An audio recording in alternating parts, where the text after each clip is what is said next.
Patricia MacKean moved to Northern Ireland in 1950 from London via Scotland, and in her own words, "I wouldn't go back." Approaching her 90th year, Mrs. Mac, as she is known to her friends, was one of 8 children, 4 girls and 4 boys, her father a banker in the City of London.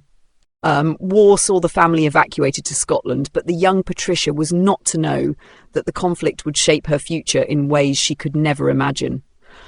As the family moved around a lot, she attended 8 different schools, both as a day pupil and a boarder, but one which sticks out in her memory is St Leonard's, a school formed by the University of St Andrews. Scotland is the coldest place on earth, and it was particularly cold during the war, she recalled. "I hated school. There were so many petty rules. I suppose you could have called me a bit of a rebel. I remember up at St Andrews on Sunday nights, the headmistress used to read to us out of a book, and during a pause I put my hand up and asked if I could go upstairs and get my cardigan as it was so cold. She replied, 'The children in Russia don't have cardigans.' And I said, 'But I do have a cardigan and it is upstairs.' I just remember how stupid an argument that was for an adult to make to a child." At 18, she attended a wedding in Scotland and met her future husband, George MacKean. His parents had bought Loughanmore House on the outskirts of Antrim in 1920, and the estate and farm had been due to be inherited by his older brother, Muir. However, he was tragically killed in the war, and George, who had also been a regular soldier, was next in line. Motorists who zoom up and down the M2 on a daily basis are perhaps unaware of the history that lies beyond those walls outside the village of Parkgate, maybe just catching a glimpse of a clock tower in their peripheral vision as they make their way to and from work. Loughanmore was built in the late 1700s for Charles Adair and was enlarged and castellated in 1880. The entrance was dominated by a remarkable 5-storey porch tower with a spire rising high above the rest of the house. A lower tower, also with a spire, stood at the other end of the house. Victorian additions included a chapel, stables and outbuildings. General William Adair sold the house to Charles MacKean in 1920, and it was subsequently remodelled to the designs of Guy Ells, who demolished the front tower and built a new dining room in 1936. Further changes were made in 1961 when the top storey and battlements were removed. The front part of the house was finally demolished in 1988. The former stable block, coach houses and outbuildings survive as components of what was to become the current house. "George and I married when I was 20, which seems awfully young by today's standards," says Mrs. MacKean. "At the time, I wasn't daunted at all by moving to Northern Ireland. I was used to moving all over the place. It was normal for me. What I was daunted by was the fact that I had always done everything for myself, and now there were 5 indoor staff and 11 outdoor staff. I didn't know what to do with myself." Loughanmore, she agrees, was an idyllic place for their 5 children to grow up. George and his business partners diversified, setting up a grass-drying business which supplied to major animal feed companies, a big innovation in those days. He sadly passed away, too young, as Patricia says, in 1983. As farming changed and the grand pile became more of a challenge to maintain, the family faced some tough decisions. When my husband died, I decided I would have to make the old house smaller, but when the builders came in, they found that the mortar had turned to sand. There was nothing they could do. So the only thing we could do was convert the stable blocks into 2 houses. When my son decided to give the estate up, I moved to Little Bush, one of the farms that George had bought and rented out. Mrs. MacKean now lives in the grounds of the farm and can still see Loughanmore from a panoramic window. Her daughter Georgia lives in the main farmhouse. I thought I would always turn into the gate automatically. I thought I would find it harder than I did, but I made a break, and that was the end of that part of my life. She is full of praise for the new owners of the estate. "They are brilliant. They have done so much work improving the place, and they are very welcoming. If anyone wants to see the place, I just have to call, and they are very accommodating. They have spent a lot on bringing everything up to scratch, things that we could never afford to do. It is wonderful to see the changes they have made. I take great pleasure in seeing what they have done with the place. And of course, I can still see it from my living room window.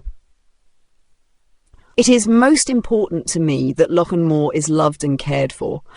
It was just such a lovely place to live, and the current owners still allow the family to use the grounds to exercise the horses.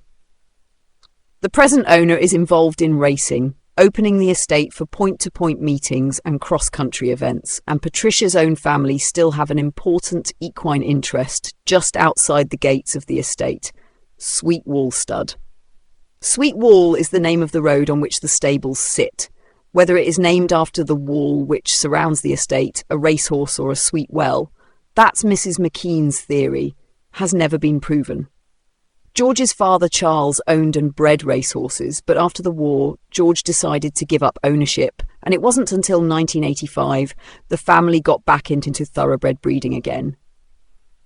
Perhaps the most famous product of this line was Florida Pearl, who retired a Euro millionaire in winnings and the first horse to win 4 Hennessy Gold Cups at Leopardstown.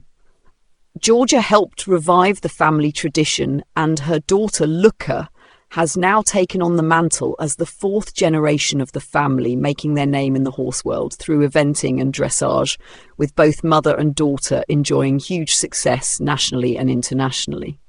There is also a successful livery yard where competition and leisure riders keep their horses. But Mrs. MacKean's favourite on the yard over the years isn't who you would expect. George's first horse was a great big plain mare, originally from Ireland, but bought in Scotland, she said. She was no oil painting. She was a great lump of a mare, but she did wonders for Georgia, and we have several young horses descended from her. It can be difficult for youngsters to transition from ponies to horses, but this one made it so easy. It is lovely to say that as well as a human family keeping this tradition alive through the years, we also have an equine family as well. Mrs. MacKean still has 2 older sisters, one aged 98 and the other aged 90, living in London. Of her 4 surviving children, 3 live in England, and she has 13 grandchildren and 3 great-grandchildren. Outside of her outdoor interests, she also volunteered for the Northern Ireland Hospice for many years and loved to sing in the church choir, being a regular attender at both St John's in Donegal and St Patrick's in Templepatrick. "The acoustics in St John's are fantastic," she said. "It is a very special place. Anyone who has visited it will never forget it." The family has a strong connection to the parish. Following Henry Adair's death in 1887, a chapel was created at Loughanmore out of a coach house in the mid to late 1890s to the right of the clock tower. The chapel was converted to domestic purposes in about 1984 when the stained glass windows were removed to St John's and the entire front block was renovated to become the main residence on the estate. It had an organ, communion table, reading desk chairs and a communion service of silver. Indeed, Mrs. MacKean has left her own indelible mark on the historic church. One of her daughters was a volunteer who planted some of the 888,246 ceramic poppies for the iconic Blood-Swept Lands and Seas of Red art installation at the Tower of London in 2014. Her dutiful mother purchased 4 of the poppies. "But once they got here, whilst they were beautiful, I had no idea what to do with them." Patricia laughed. When it was noted that the church had no permanent memorial to those parishioners who had served on the battlefield, she donated her poppies, while local woodworker Albert Patterson made a display for them using oak from northern France. Mounted against a handmade framed roll of honour made in 1916, which names 43 men, connected with the parish of Donegal, who served their country in the Great War, it made a wonderful tribute, which has been admired by many visitors, including Irish President Michael D. Higgins. To complete the circle, historical researcher Michael Nugent also compiled fact files on each man on the Roll of Honour and others from the area who had not been included. "It was the least I could do, and it is a much more fitting home for the poppies than I could have ever provided myself," she said. "I am pleased that people can go and look at them and admire them, and they will still be there for future generations to see."